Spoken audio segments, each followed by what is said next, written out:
ఒకటి రెండు మూడు నాలుగుకు అర్థమేమిటో చెప్పనా? చెప్పుకో, త్వరగా చెప్పుకో. ఒకటంటే ఒకటిగా అడుగేద్దాం, రెండంటే రెండు గుండెలను ముడిపెడదాం, మూడంటే మూడు ముళ్ళేసి ఆ తర్వాత నాలుగు కాలాల పాటు కలిసుందాం.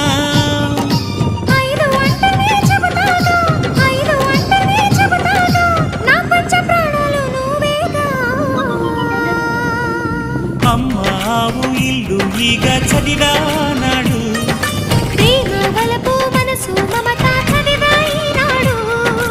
ఇంకా ఏదో చదవాలంటూ పెదవి కోరుతోంది.